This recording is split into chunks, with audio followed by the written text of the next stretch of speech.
Muy bien, nosotros ya entramos al último bloque de Señal Alternativa, hoy sábado 1 de noviembre, y tenemos el honor de tener en el SEC al doctor Alberto Vázquez Rigo, con quien estamos hablando de una serie de temas que tienen que ver con el Poder Judicial, dolor de cabeza. Oiga, y la actitud del Poder Judicial frente a los casos de corrupción, la gente lo percibe como de complicidad, es decir, quisiera no investigar esos casos. No, el Poder Judicial está en la obligación de investigar, es parte de su función, es como algunos filósofos dicen, ¿para qué existe el Estado? Porque hay que hacerse esa pregunta también. Algunos dirán, el Estado existe para educar, dice el filósofo, y el Estado debe ser un ente eminentemente educador. Y otros dirán, la razón de ser del Estado es educar, y otros dirán, la razón del Estado es alimentar, preservar la salud. Pero yo me quedaría finalmente con ese enunciado que dice que el Estado debe justificar su razón de ser educando. Y parte de esa educación debe ser justamente formar a los niños en función a los valores, a los principios. En el Perú somos devotos, disculpa que haga una definición, haga una comparación evidentemente legal, ¿no? En el Perú somos devotos de Kelsen, el creador de la teoría pura del derecho, donde se dice que debe respetarse la Constitución y finalmente las normas ordinarias. Y en eso estamos totalmente de acuerdo. Las pirámides, la famosa pirámide. Pero lo que se olvidó Kelsen es de los valores. No se ocupó Kelsen de los valores. Las normas jurídicas. La norma jurídica él lo analizó bien, pero no de los principios morales. Él se olvidó de la moral. Él se ha olvidado de los principios éticos de la profesión y del derecho. La teoría pura del derecho de por sí no resuelve los problemas si no tiene un basamento de valores. Que no hay.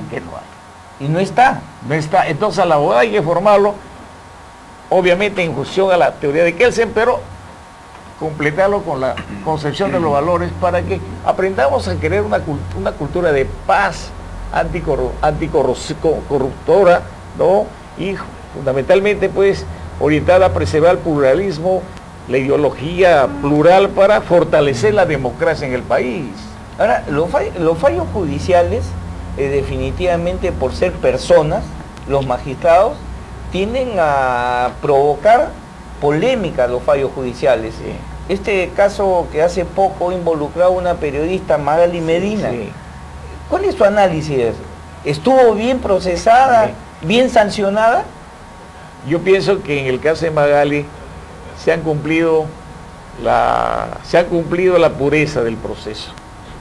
Plazos y términos. Se ha cumplido la pureza del proceso. Ahora, la función valorativa de ese proceso se refleja en la sentencia. No sé si me entienden.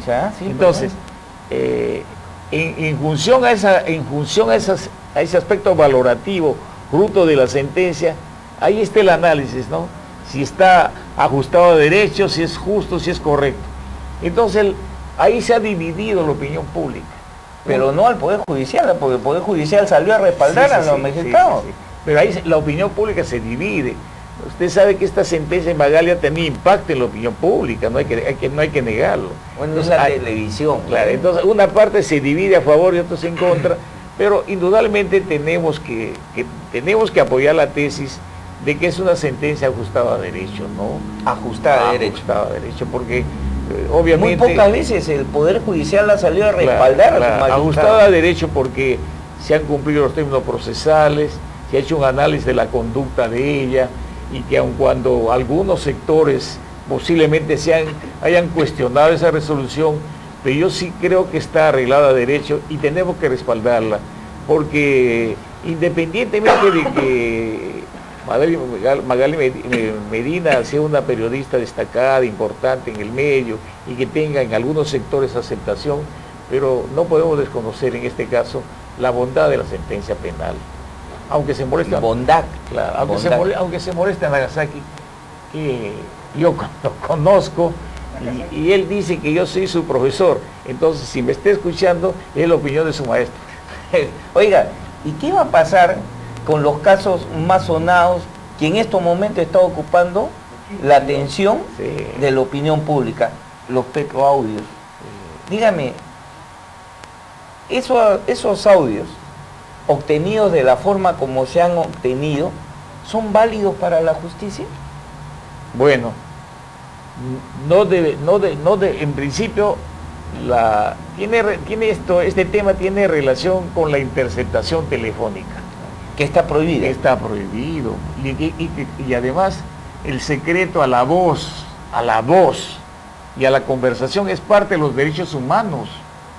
¿No? Tú no puedes violentar los derechos humanos sin cometer una responsabilidad, ya sea civil o penal.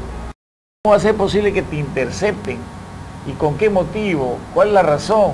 Si es parte de mi privacidad, si es parte de mis derechos humanos, si es parte de mi conducta, entonces nadie puede interesarse, nadie puede interrumpir esa conversación que estoy haciendo con mi interlocutor. Y por lo tanto, si alguien se pone en el medio para escuchar, está indudablemente infringiendo la ley y violentando los derechos humanos. O sea, si partimos de ahí, lo primero que habría que hacer es investigar quién violó ese derecho humano. Claro. Que hay un resultado que todos censuramos, a la corrupción con todo, estamos de acuerdo. Okay. Independientemente de los Pero ¿y este antecedente cómo hacemos? Porque ahorita sí institucionalizado la conversación privada entre usted y yo, de repente es grabada. Sí. Y eso no puede ser. No, y entonces ya se está creando antivalores en el Perú. Porque esa conversación que nos atañe a los dos, al violar nuestra intimidad a la conversación y a nuestra voz, obviamente se está configurando un lesionamiento a los derechos humanos al margen de la cuestión penal o civil que pueda configurarse como consecuencia de esa actitud.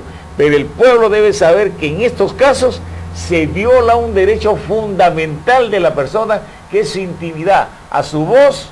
Doctor, y de eso nadie habla. De eso nadie habla. Yo a mis colegas, ¿cómo han salido prolijos a hablar sobre el escándalo?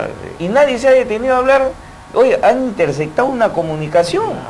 Que es un derecho de la persona, señor. Como en la mejor época de Montesinos. Reitero, que es un derecho de la persona, un derecho fundamental de la persona.